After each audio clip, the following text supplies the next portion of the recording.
Have you ever made a vow to never do something again, only to rebound twice as hard after a single tiny slip?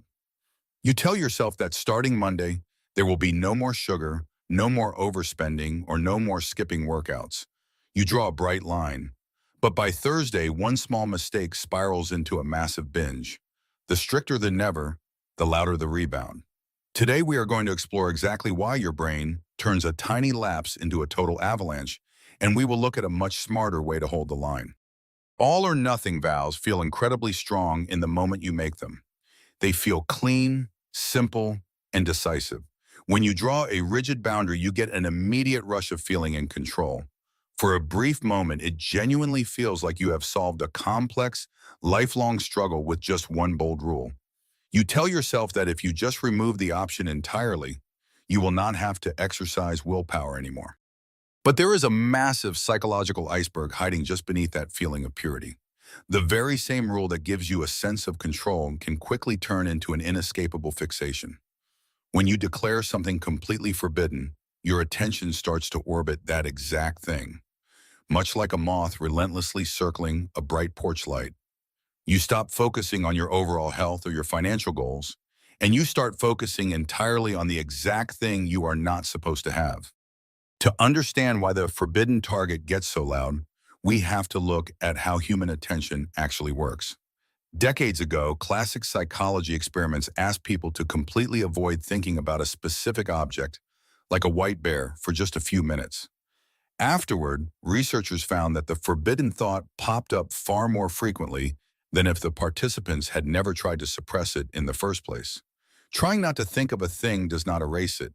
It actually makes it far more stubborn and intrusive later on. A hard ban does not magically turn off your cravings or your urges. Instead, it tags them with a high-priority alert in your nervous system. Now, every single cue in your environment feels brighter and heavier. Every passing bakery window, every sale notification on your phone, every moment of stress hits harder because you have inadvertently told your brain that this specific temptation is a massive threat to your identity. When your attention is intensely locked onto a forbidden target, a single tiny miss feels like a catastrophic failure. And that overwhelming feeling of failure is the real danger. It invites a much bigger spiral. Psychologists refer to this as the abstinence-violation effect. The moment you cross that rigid line, your mindset violently shifts from hitting a small bump in the road to falling completely off a cliff. The primary trap is not the slip itself. The trap is the story you tell yourself immediately after you slip. In behavioral research, treating a single lapse as a total failure drastically raises the risk of completely abandoning the goal. Psychologically, your internal narrative flips from saying, "I made a mistake today," to saying, "I am fundamentally the kind of person who cannot do this." That is an identity snap. That devastating hit to your identity powers what researchers call the "what the hell" spiral. Once you feel like a hypocrite, all your defenses collapse. Your brain decides that if the perfect streak is already ruined, you might as well ruin the entire week and start fresh on Monday. One piece of chocolate turns into emptying the entire pantry simply because the rigid rule was broken and the day was deemed ruined. Think of it like a perfectly lined up row of dominoes.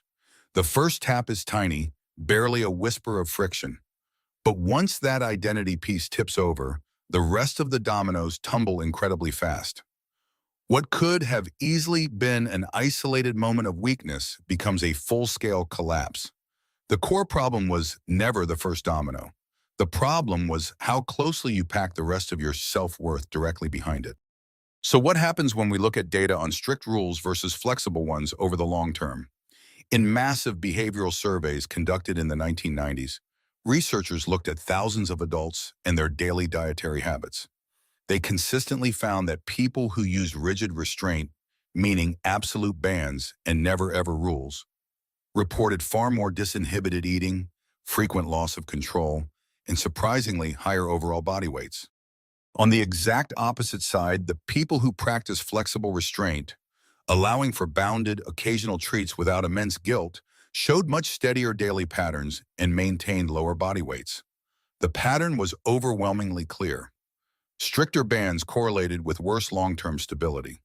The absolute rule that feels so incredibly strong is actually terribly brittle, while the softer, flexible rule is sturdy enough to survive real life. There is a fascinating and counterintuitive discovery about what actually stops a downward spiral. In controlled lab studies, researchers brought in people who actively restrict their food intake. They engineered a situation where these participants would commit a small dietary violation.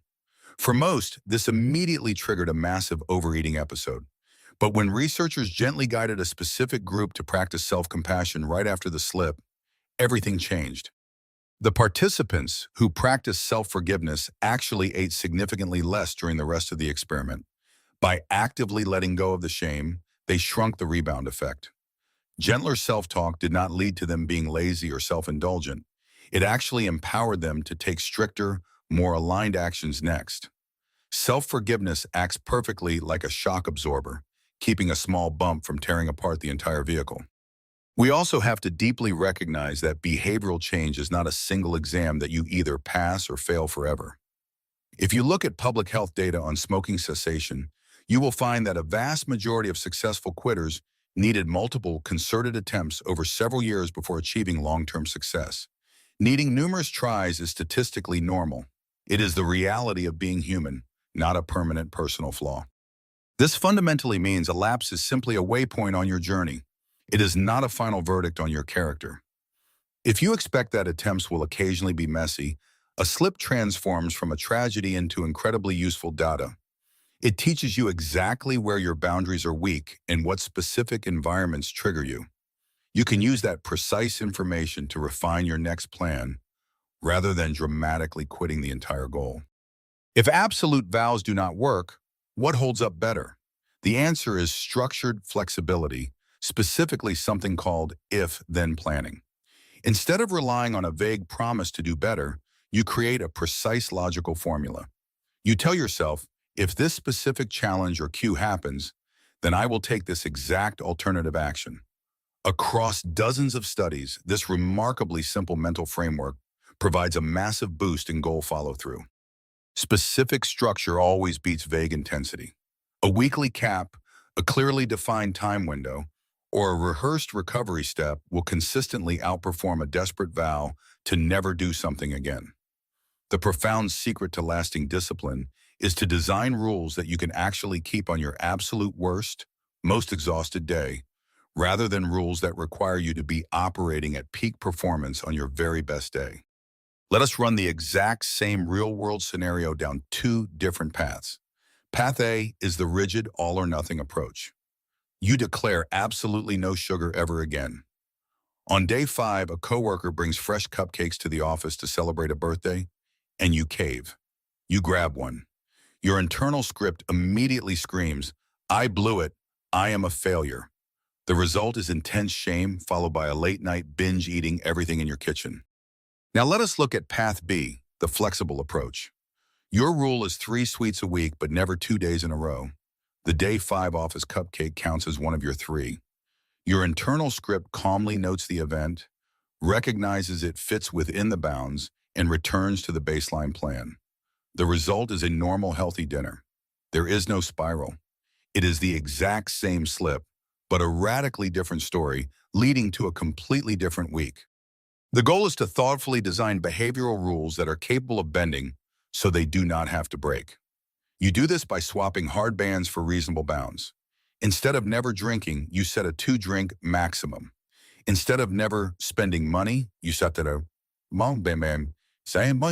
you set a specific dollar amount per month for guilt-free fun.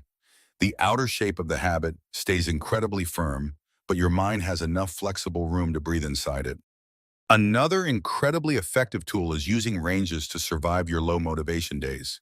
Instead of forcing yourself to do 50 push-ups every morning, set a baseline goal of 10 to 50. Instead of mandating a 1-hour run, commit to walking 15 to 45 minutes. Doing some of the work is never a failure. Doing some of the work is the vital bridge that keeps the habit alive until you feel like doing most of the work again. You can also adopt the powerful mental model of never twice in a row. If you miss a workout, eat poorly, or lose your temper, you simply accept it. But you make absolutely sure that the very next opportunity is a win. even if you have to make that win incredibly tiny. This trains your brain to deeply understand that a slip is just an isolated event, and it ends very fast. To make this work, you need to build your recovery script ahead of time, before you are drowning in shame. Decide right now, if I slip, then I will pause for 60 full seconds. I will name the event out loud as a simple lapse, not a failure of identity. I will write a quick note about what triggered it, and then I will take the absolute smallest next correct step to get back on track. You can anchor that recovery script with a one-sentence self-forgiveness prompt. When you stumble, simply say to yourself, I care deeply about this goal, and I am stepping back onto the path right now. That short, factual line cuts straight through the heavy fog of shame. It stops you from looking backward at the mistake and immediately points your energy forward toward the solution. Some people find it incredibly helpful to add a small, constructive task to help reset their momentum. This might look like taking a 5-minute walk around the block, doing a quick set of push-ups, or moving $5 into a savings account after a lapse. This is fundamentally not a punishment.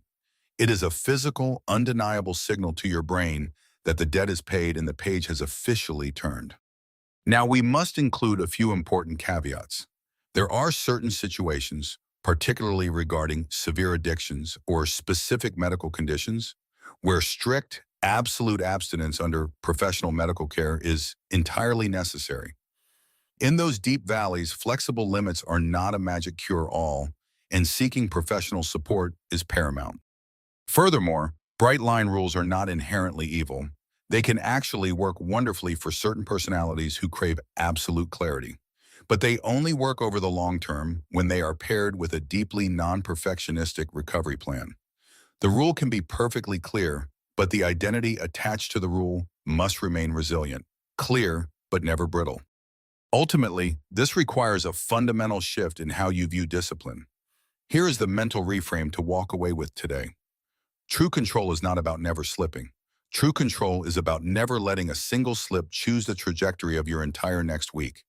When you build rules that know how to bend, you will finally stop breaking. If this perspective shifted how you see your own habits, subscribe to Knowledge Worth Sharing.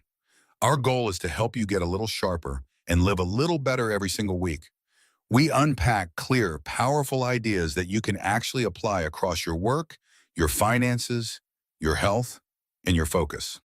If you found value in today's concept, please tap the like button, subscribe to the channel, and explore our other videos for more simple, profound mental models that actually hold up in the real world. Discipline does not have to be a miserable tightrope walk. Thanks for spending your time with us, and we will see you in the next one.